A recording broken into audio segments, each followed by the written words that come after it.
Déco dans le présent pour mieux construire l'avenir. La chronique d'Interentreprise avec Francette Florimond. Bonjour.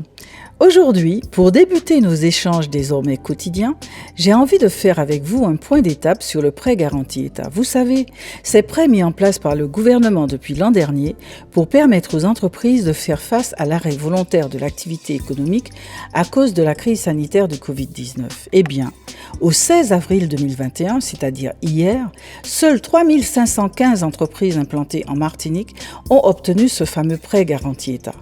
L'INSEE estime qu'il existe en Martinique, très exactement, 86 760 entreprises en activité.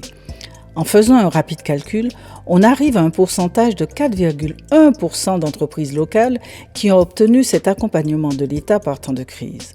En Guadeloupe, le pourcentage est identique et un peu plus faible en Guyane. Comment comprendre ces faibles pourcentages ?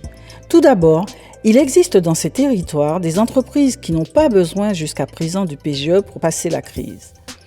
Leurs capitaines tiennent leur barre dans cette mer agitée et ne veulent surtout pas charger leur barque de dettes. Il existe aussi un certain nombre d'entreprises qui ont simplement fermé, submergées par cet arrêt brutal d'activité. On estime ce nombre à 10% à fin 2020 dans ces territoires.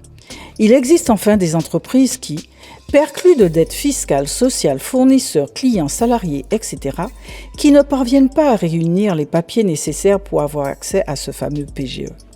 Ces papiers sont des bilans récents, la signature de moratoires sur leurs dettes fiscales et sociales avec la Direction régionale des services fiscaux et la Sécu, et surtout, ces entreprises n'ont pas un volume d'affaires suffisant à venir pour pouvoir rembourser les dettes déjà existantes, auxquelles s'ajoutent celles contractées avec le PGE.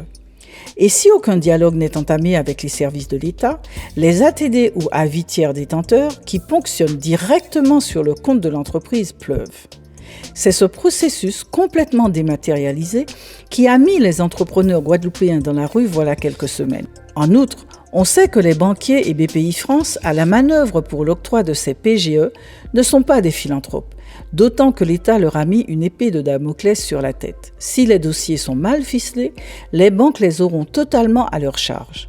On comprend mieux pourquoi les rues de Guadeloupe ont été bloquées et que celles de Martinique et de Guyane transpirent de colère. Donc, pour se dégager de cette fange, il faudra bien changer de méthode. À demain, prenez soin de vous. Déco dans le présent pour mieux construire l'avenir. La chronique d'Interentreprise avec Francette Florimond.